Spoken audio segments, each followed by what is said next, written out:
नमस्कार बच्चों, आज हम एक ऐसे क्रांतिकारी देशभक्त के बारे में जानेंगे जिनका देश को आज़ाद कराने में बहुत ही ज़्यादा रोल था, जिनका नाम था गणेश शंकर विद्यार्थी। तो प्यारे बच्चों, वीडियो को पूरा अंत तक जरूर देखें जिससे दी गए इनके योगदान को सही प्रकार से समझ सके। ठीक है, बहुत सारे ऐसे बच्चे होंगे जो एनसीसी लेकर देश की सेवा करना चाहते हैं या फोर्स में जाना चाहते हैं, तो उनके लिए इनके जीवन के बारे में जानना बहुत ही ज़रूरी है। तो चलिए देखते हैं कि गणेश शंकर विद्यार्थी का भारत को आज़ाद कराने में क्या रोल था।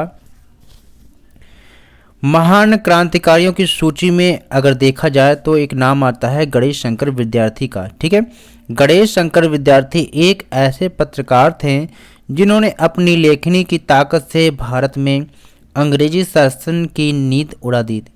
कोई ज़रूरी नहीं प्यारे बच्चों कि आप केवल हथियार से ही लड़ सको तो आप क्रांतिकारी कहलाएंगे।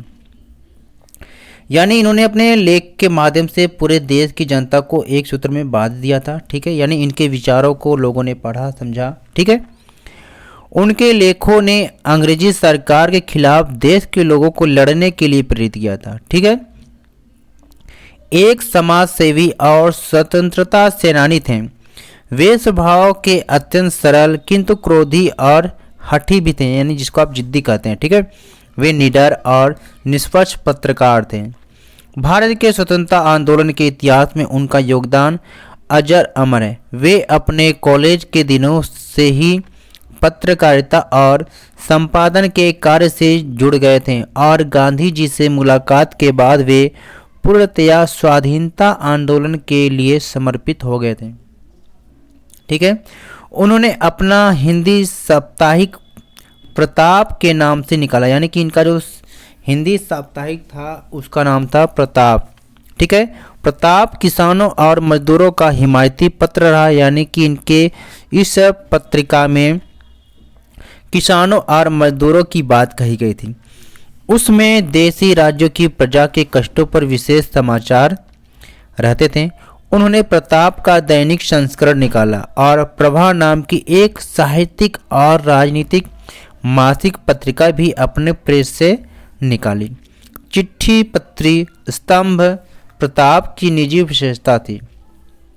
उन्होंने होम रूल आंदोलन में अग्रणी भूमिका भी निभाई और कानपुर में कपड़ा मिल मजदूरों की जो पहली हड़ताल हुई थी उसका नेतृत्व भी किया था। इन्होंने कांग्रेस के विभिन्न आंदोलन में भाग लेने और अधिकारियों के अत्याचारों के विरुद्ध निर्भीक होकर प्रताप में लेख लिखने के संबंध में ये 5 बार जेल भी गए, क्योंकि जब उनकी कलम चलती थी तो अंग्रेजी हुकूमत की जड़ें हिल जाती थी। आपको पता है कि अगर कोई भी पत्रकार या कोई भी व्यक्ति अगर अंग्रेजों के खिलाफ लिखता था तो अंग्रेज उसे क्या जेल में डाल देते थे।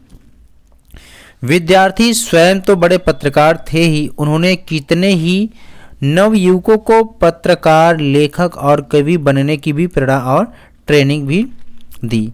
अपने जेल जीवन में इन्होंने विक्टर ह्यूगो के 2 उपन्यासों ला मिजरेबल्स और 93 का अनुवाद भी किया। हिंदी साहित्य सम्मेलन के 19वें यानी कि गोरखपुर में अधिवेशन के ये सभापति भी चुने गए। विद्यार्थी जी बड़े सुधारवादी किंतु साथ ही धर्मपरायण और ईश्वर भक्त थे। वह बहुत प्रभावपूर्ण और उच्च कोटि के वक्ता भी थे। ऐसी थी कलम की ताकत कि कुछ बोले बिना भी केवल लिखकर वे ज़्यादा से ज़्यादा लोगों तक अपने देश के हित के विचार पहुंचा पाएं और आधुनिक टेक्नोलॉजी के अभाव में भी लोगों को प्रभावित कर आंदोलन से जोड़ पाएं। तो ये थी कहानी गणेश शंकर विद्यार्थी के बारे में। तो प्यारे बच्चों, इसी तरह की बहुत सारे क्रांतिकारियों के बारे में जानने के लिए वीडियो को लाइक कर लें और चैनल को सब्सक्राइब कर लें, क्योंकि हम क्या करने वाले हैं, बहुत सारे क्रांतिकारियों के जीवन के बारे में आपको बताने वाले हैं।